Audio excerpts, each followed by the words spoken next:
Hi everyone and welcome to Homerino Collectibles, where today we're going to be taking a look at the DC Collectibles DC Comics supervillains Harley Quinn. Now this figure is really unique. It's often referred to as Roller Derby Harley, and well, as you can see, she comes with rollerblades, so it's a very unique design and pretty much essential for any Harley Quinn fan, especially a New 52 style Harley Quinn fan. Now on the back you can also see a couple of figures that also came out in the line. So we have Poison Ivy and the Joker. Not too long ago I actually reviewed Deathstroke. So let's go ahead and get this thing out of the box and take a closer look.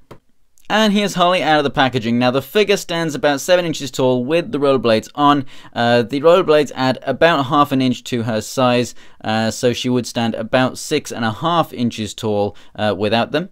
And as you can see, she comes with a mallet right there and a pistol. Now the mallet on the box actually has a silver top. This mallet here has a red one. I'm not sure if there's any kind of variance or if that one was just a product shot of a prototype that eventually they made it red. But I know that my brother also has this figure, and it is also red on his too. So it fits in the hand very nice and snug. You know, there's no wiggle there. It's not going to fall out. It actually holds it quite tight, but not too tight that it's going to scratch it up or anything when slotting in and out. So it's a perfect fit. Very nice and metallic silver and a metallic kind of cherry red, like a kind of Iron Man metal red right there. That is a really nice color, and just overall it just works really well. Now Harley comes with a pistol. It's a nicely molded black pistol there, not really any dry brushing or any detail on there paint wise. We have this nice little leather sheath right here for it to go into. Now one really nice thing about this is it's actually been painted with the little button there on the catch, but it's also got a black wash on it as well, so it looks nice and weathered and used. Now this is actually kind of flexible rubber right here, so it can fit in. It pushed down, it fits in nice and snug. You just push that little latch over the top there, keeps it in there nice and securely. It's very realistic. It's better than one that would have to come over and attach via a button or something, because they can often either break or just be kind of annoying to keep on attaching and taking off. So I really do like this design. You have some nice bullets over here, nice gold shiny metallic paint. And then we have really nice paint details up here on the shoulder, on the chest there, and all the other diamonds and stars and stripes and whatnot. Now these rollerblades, the wheels do actually roll. Here they roll freely. Here they do not really roll all that freely. The tolerances are a bit tighter, so she will not just roll across the surface because of this red side. Now if you have one where the wheels are a bit looser on both sides, or maybe if I kind of lube this up inside here, maybe it would roll a little better. You can obviously get her to roll freely, but what you've got to remember is if she rolls freely, she is going to be a little less stable, because you could put it down and she could topple over one way or the other because the wheels are going to move. But like I said, these do spin freely, so if these were like these, she would actually roll around on the surface if you pushed her. As you can see, her legs do move at an angle right here, so this one is flat and then this one's off to the side, so she's always going to kind of be like that. So you can never really get all of the wheels perfectly situated on the floor. You can go ahead and remove these, and she has the flat-footed feet, and you could even, if they're long pegs, get some a stand in there to hold her up a bit easier. Now these do actually have L and R on the inside. I don't really think it makes that much of a difference, other than the fact that obviously you've got the opposite colors for the boots there. It's the way around that it's supposed to be, but it doesn't really matter which way round you put it.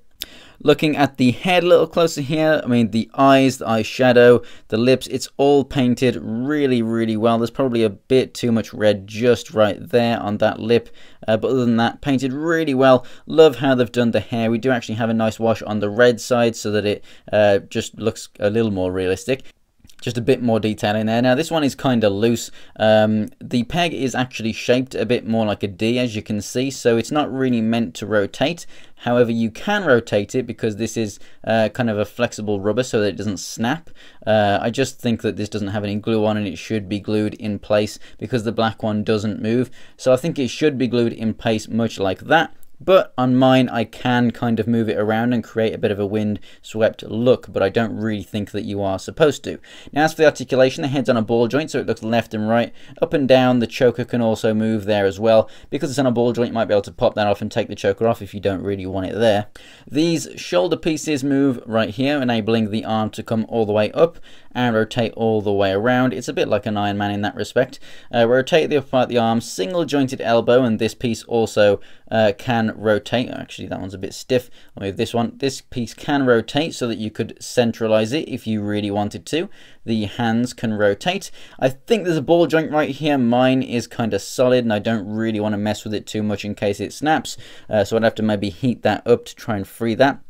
But it looks like there's a good amount of room there, and this is kind of beveled, where she should actually have decent amount of room, a bit like the head. So she should be able to swivel left and right and then crunch forward and back ever so slightly, but like I say, mine is kind of stuck. We have ball joints at the hips, so they move out to the side, move forward and back. Single jointed knees, and then right here the knee pads also rotate. And then down here at the feet we actually have a bit of a swivel. So there's no kind of ankle pivot or there's no thigh swivel that would enable her to you know, kind of straighten out those feet. So like I say, she can be a little unstable.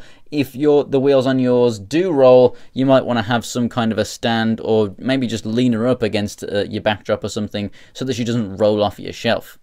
Now, as you can see, she is very stable, just stood with the inside wheels. She's stood up nice and straight, but if you were to lean her forward or back, she is going to kind of topple over. The mallet is not very heavy, so that's not really going to affect it at all. But remember, if your wheels are a bit looser than mine on one shoe, so basically if both of them move freely, she's going to be, you know, more unstable, and that's when you're going to have problems. Or if you have her leaning forward, or you have the legs positioned in a way that she's slightly crouched and actually rolling or something. So as she is stood up straight, she's perfectly stable, even though not all the wheels are contacting the floor all the time.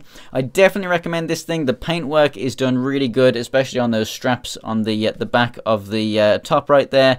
You got the detail on the bullets on the waist. You know, they got the skin tone perfect, and overall just every detail, the way that it's molded, the amount of articulation you get, and all the accessories. It's just a really nice figure, and I definitely think it's worthwhile for any Harley fans. So thanks for watching, guys. If you enjoyed the video, go ahead and give it a like, and if you want to check out more pictures of anything else from my collection, including upcoming reviews, check out my Instagram and Twitter. It's Homerino123. The links are in the description below. For more videos, check out the ones that are on the screen and subscribe for more. So thanks for watching, guys, and I will see you next time.